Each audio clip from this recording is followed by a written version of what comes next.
Hello and welcome to Just One More Watch, and welcome today to a triple unboxing, oddly enough, of the 3 watches that I picked up at the AliExpress 11/11 sale that was only a couple of weeks ago. Remember the old days when you bought something on AliExpress, you'd have to wait 6, 8, maybe even 10 weeks for your watch to arrive, and when it did arrive, it was strapped to the undercarriage of a pigeon. Those days are past now, and in the past they must remain. These 3 turned up last week actually, 10 days, a mere 10 days after I ordered them. What I also found interesting was that they all arrived in the same bag, so clearly AliExpress now has a system. I bought them from 3 different vendors and yet they all arrived together. That can only be a good thing for collating large orders. Anyway, what did I pick up, and are they diamonds or are they duds? Let's flip the camera and find out. Alright, let's get into it. 3 watches in one bag. The wonders of AliExpress in 2024. Now, only 3 watches. I was more modest, a bit more circumspect in my purchases this particular sale, because last time around I went a bit mad. I bought 4 rather unusual watches, and I think I spent $1,000 US in total on all 4. This time my spend much more modest. I think I only dropped about 160 US, so just over 50 US on each of the 3. In some ways, that's kind of where I started. That's where my AliExpress journey began. It was how much watch can you get for a 50, and I was always blown away by how much watch you could get for a 50. So let's see how much watch you can get for a 50 today. I've no idea. What do you reckon? Let's do that one first, that one second, and that one third. Let's see what we've got in this one then. Now, I did have a look to remind myself of what I ordered. I did mention as much in the video. Yeah, this was the one that was first up in the video. I recognized this blue packet because it's a Cadisen box. This one I thought could possibly give the Steel Dive 1970 a real run for its money in terms of sheer specs per dollar. It's a diver, it's NH35 powered, it cost me just over 60 bucks, and it looked pretty good. I ordered the white one, as you can see here. Let's get it out of the bag.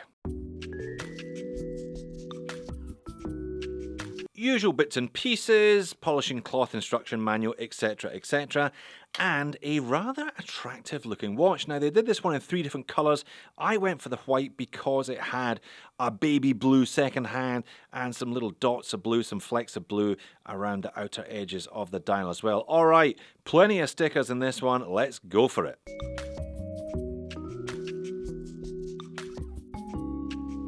My goodness, that was a bit of a wrestling match, but no one can say that they skimped on the protective packaging. The entire thing was covered in it, and we still got a couple more little bits and pieces of protection to go. Yeah, nice colour this one. Perhaps a little more silver than I had been anticipating, a little more silver than pure polar white. Nice white shiny bezel insert there. Let me see if I can get the little blue crown protector sticker off. I have still not come up with the best route, the best method of getting those crown protectors off. I used to use like a wooden toothpick because you don't want to use something metallic because you don't want to scratch the crown. People have told me blue tack, you know, that type of thing, but you know, that has never been 100% for me. Generally, use your fingernails and pick and pick and pick until it's gone. That's still probably the best method, even though it's not particularly good. Anyway, let's get this one sized and set and get the calipers out to it. Hey, I've got to say, it looks alright, especially considering the modest sum that I paid for it. That sum being $62 US 55 cents before import taxes. We pay 10% import tax here in Australia, by the way, so just under 70 US landed. It kind of reminds me of the Tudor Black Bay in terms of the case. I wouldn't say it was like pure skin diver. I mean, the bracelet, the kind of beads of rice style bracelet, is one of those kind of flat Jubilee style rather than an out and out beads of rice. But overall, I think it's resolved. It's kind of nicely resolved and original. So in terms of dimensions, this one, 40mm in diameter, bang on 12mm thick, which is not bad at all, considering it's an affordable watch with a Seiko NH35. 47 lug to lug, 20mm between the lugs. There is a taper down to 18, back up to 20 at the clasp. As size for my 7-inch wrist, maybe a little over 7 inches here, because A, I'm fat, and B, it's the summer. It weighs in at 140 grams. Crystal is flat sapphire with no anti-reflective undercoating. I don't think there's any doubt at all about that one. 100 meters of water resistance, screw down crown, acceptable but perhaps a little disappointing for something calling itself the Aqua Diver, and as discussed twice already, it's a Seiko NH35 in the rear. Case back is thoroughly uninteresting, so I think we've probably seen enough, don't you? Case is very nice though, super fine horizontal brush, high polished chamfer running from lug tip to lug tip, just like the Black Bay 58, female end links, unguarded crown, Cadisen logo on the crown. It's a coin edge bezel with a high gloss ceramic insert. Now the bezel action is pretty good. It's pretty good. Little bit of a sharp edge on the upper edge there, the upper coin edge, a little bit sharp. It could definitely have been a bit more refined, but again, for 60 bucks, I have felt a lot worse in terms of bezel action than this one. All brushed beads of rice jubileer style bracelet. No articulation at all. I reckon those are just single links. I would need to chop one in two to confirm it, but yeah, effectively just single links. Still, it's not too bad. Push pins holding it all together. The clasp though, the clasp came off a different watch entirely. That is not a dive watch clasp. Come on, Cadisen. Only 2 holes of micro adjust, pressed upper, milled scissor, double pushers, not nice action either. You really need to give it a squeeze. Same on wrist as well. Dial and hands, nice and clean, nice and simple. Nothing really grabs you though, apart from that blue second hand. Everything's applied high polished silver indices. The Cadisen logo there is slightly embossed, raised above the dial surface. Cadisen brand name, automatic, and the model name just printed on. Little frame, bevel around that date complication, and that blue color, you can see it in automatic, you can see it in the second hand, you can see it on the 5-minute markers. Now it's a flat dial surface, there's no recess around the outer edges, but yeah, it's pretty good. One thing I saw in the original AliExpress listing was no lume on the indices, just lume on the hands. How bad is it? Let's turn off the light and find out. Yeah, it's as underwhelming in reality as it looked on the listing. No lume on the indices, no lume on the bezel insert. You're just dealing with those 3 hands. And if I turn the speed up, it's pretty much all over by the end of the test. Good looking watch for the money though, and with a set of dimensions and proportions that are going to fit the vast majority of people. No anti-reflective, plus the high gloss ceramic bezel insert, yeah, not really fantastic there. You can obviously tell that this one was built to a budget, same with the clasp, but the bracelet's actually quite pleasant. I quite like the fact that those mid links are brushed rather than high polished. Overall, attractive watch. So attractive and very well priced, slightly sharp edge, poor lume, poor clasp, but for under $70 landed, just over 60 bucks if you don't have to pay any import tax on it. Yeah, perhaps not as good as the Steel Dive 1970, but if you want something a little bit more retro than that even, Cadisen definitely an option. On to the next one. Alright, well this one pretty much gives the game away from the outer packaging here. It is a Miltado, it's an ML05. I went for the silver case, and I also went for the Arrow dial, although in this case the Arrow does not donate, property of the state, because it is definitely mine. I paid for it. I didn't pay a lot though, I paid under $40 before taxes for this. Cheapest watch on my AliExpress list, cheapest watch in the bag today. But I have high hopes for this one. It looks like it nails that. Dirty doesn't look for less than $40. There you go. Now, despite the battery protector, that doesn't seem to be doing its job properly because the second hand is ticking, but considering how cheap the batteries are in these, I'm not going to complain if I have to replace it a couple of weeks earlier. Alright, packaging to one side, cushion off. Yeah, I went for the silver case, the all brushed case, the kind of bead blasted style case with the Arrow on the dial, and I went for it on a NATO strap. I'd imagine the NATO is going to be pretty much straight for the bin. Yeah, it's not too bad actually, and the hardware does match, but yeah. A couple of stickers for us to peel here as well as a bonus. I've got to say, that looks absolutely fantastic for less than $40. Definitely one of the best bargains I've picked up on Ali in a while. Well, first impressions on this little watch are pretty phenomenal. I have to say, it has classic Dirty Dozen mid-century military looks. It looks for all the world like a Hamilton khaki mechanical, but for the price of a couple of decent-sized pizzas. Very, very impressive initially. Now, in terms of size, they call it a 38. I measure it slightly smaller. I measure it at 37.5mm in diameter, thickness of only 10.6, but lug to lug of 47.5. So if you remember, the Cadisen was a 40, but it had 47 lug to lug. This one's slightly longer, drilled lugs as well there. That is fantastic. That means it's going to wear a bit bigger. I think that'll help bulk it up, probably make it a better size than you would expect considering it's sub 38. 20mm between the lugs. Weight as supplied on this double pass nylon style military NATO strap, 60 grams, 100 meters of water resistance, screw down crown, but more on the crown in a minute or two, and double domed sapphire crystal with anti-reflective coating. Now you can see the difference between this one and the Cadisen, can't you? Definitely a bit of AR there because you can definitely still see the numerals on the dial. Movement in the back, as cited on the box, Seiko VH31. Well, there really is nothing going on with the case backs today, that's for sure. This one has even less going for it than the last one. However, for $40, I am absolutely prepared to forgive that. Now, the case finish is meant to look bead blasted, but I suspect for $40 it isn't. I suspect it is just coated. That would be cheaper than actually blasting the case. But again, like the case back, sub 40, I just don't care. Decent size, unbranded generic crown, again, perfectly in keeping with this style of timepiece. And no complaints about the NATO strap either, certainly not for the money. I'm sure every one of us has got a 20mm NATO that could be swapped out should the need arise in future anyway. Decent hardware, and again, the hardware matches the case. And what a fantastic looking little dial, super generic, but then again, it's supposed to be incredibly easy to read this one considering the overall size.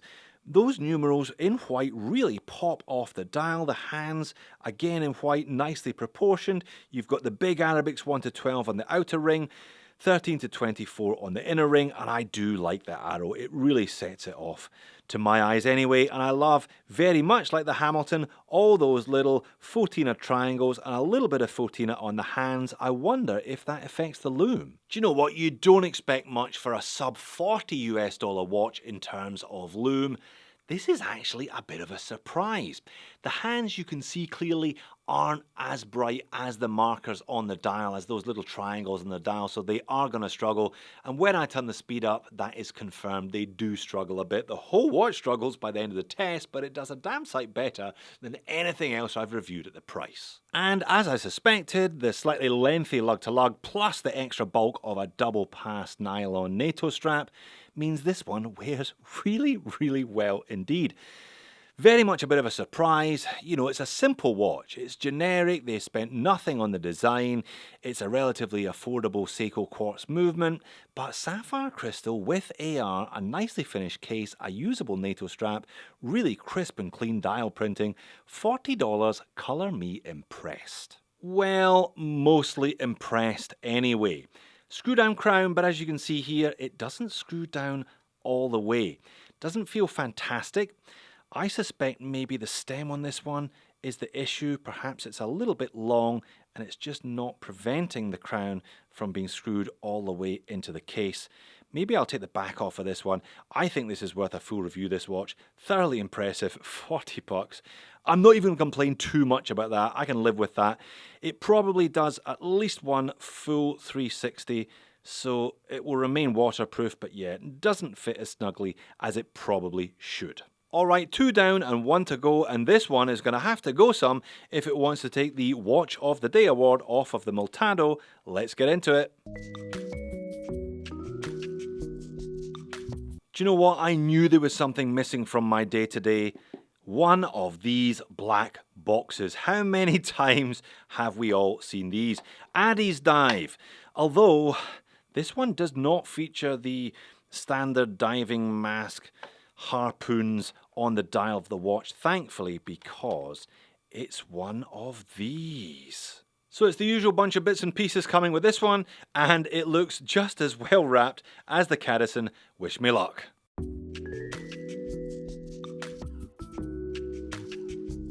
There we go, another good looking if slightly generic little watch that didn't cost me a 50. I mean, it cost me bloody close to a 50, it cost me $49.40, but my point remains. Alright, we're back, we're sized, we're set, and we are half impressed.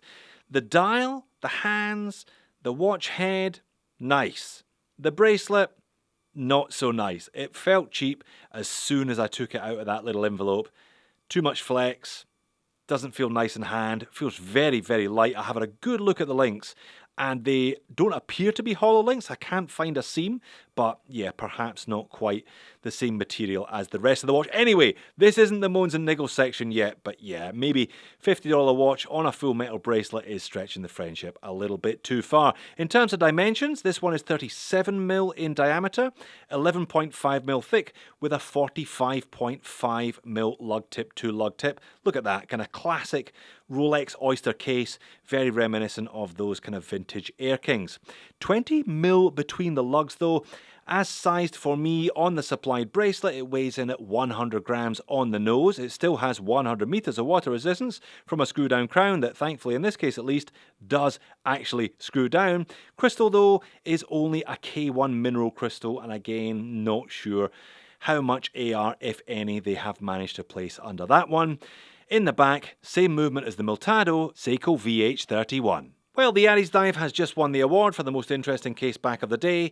Unfortunately, it has also just won the award for the most ugly case back of the day. It's the generic crossed harpoon diving star combo that unfortunately appears on the case back and on the crown and on the clasp of this one.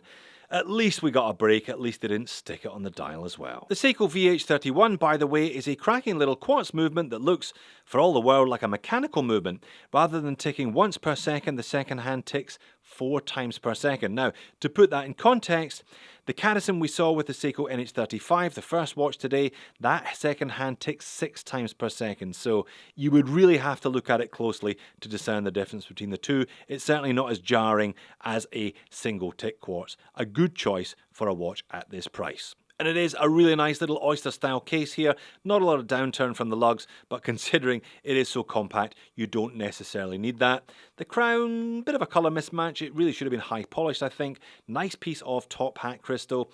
It's only mineral, it's not sapphire today, but it is very much in keeping with the overall retro look and feel of this one. The 3-link Oyster style bracelet is all brushed, but the brushing is a little bit rough, especially when compared to some of the finer brushing on the upper lug surfaces of the head of the watch. Gets a point for having female end links, loses that point for the fact that the articulation is so damned sticky. Now the clasp on this one, again, nasty logo there. Plenty of holes, a micro adjust, and it does have kind of nice chamfered edges, bit of high polish there. Pressed upper milled scissor, but yeah, it doesn't feel nice to the touch. I had no problem sizing it, but you probably want to put this on a vintage leather if you are so inclined straight out of the box, to be honest. Dial and hands, very, very pleasant considering the modest outlay. Lots going on here, but all very nicely done. Sunburst effect, mild but noticeable. Love the shade of mint green. There were a couple of other interesting shades on offer, but I thought this one is something I don't have in my collection and goes well with the style of the watch. Loads of complexity to the hands, nicely proportioned. They taper to the tip. They have high polished edges and a brushed center section, beveled edges, and there is a surprising amount of lume here. Very thin, slender needle hand, probably not a bad thing with that VH31 movement. Again, lots of complexity from the indices and some concentric circles, nice bit of depth, couple of layers to the outer edges of the dial. Overall, very, very attractive. And again, considering it's less than a 50, the lume is surprisingly good. But unfortunately, it's the second watch today where it is so clear from the very beginning that the lume on the hands isn't as good as the lume on the indices. Again, when I turn the speed up on this one, hands go first, everything pretty much gone by the end of the test. Looks good on wrist though, certainly doesn't look like a sub $50 watch. I've got a 7.25 inch wrist for your reference these days. If you have a smaller than average wrist, those female end links, if you can handle this bracelet, are going to be a real boon, as is the 37mm diameter dimension. 100 grams, nice and light. I'll probably add a link back into this one and wear it nice and loose below the knuckle. Your moans and niggles on this one, the mixed branding. I wish they'd put something other than the very generic, very dive-focused logo on the case back, the crown and the clasp, and I wish they'd spent a couple more dollars on the bracelet. It just feels a little bit cheap, perhaps a little bit too cheap really, to settle into this one long term on the bracelet. So there you have it. I'm delighted to say you can still get a hell of a lot of watch on AliExpress in 2024 for around $50 US. None of them are what I would describe as perfect though. The Cadisen needs more lume and it needs a dive focused clasp rather than the kind of dressy clasp that's on it. Addiesdive, lovely watch head, lovely dial and handset, not so lovely bracelet. The Miltado, $40. It's still the watch of the day. If only that crown had screwed all the way in. Have any of you bought the Miltado? Have you picked one of these up? How are your crowns? Did I get a rogue? I'm almost tempted to buy a second one and see if it has a problem, see if it's an issue with the whole batch or it's just my watch. I'm going to take the back off this one, maybe see if I can trim the crown a little bit. That's not what you should be doing, I admit, though, with a brand new watch. So a little disappointing there, but still the watch of the day despite that, considering it cost less than $40. Well done for making it all the way to the end of the video. If you want to see more AliExpress sale unboxings, click here or click here. I'll see you again in the next one.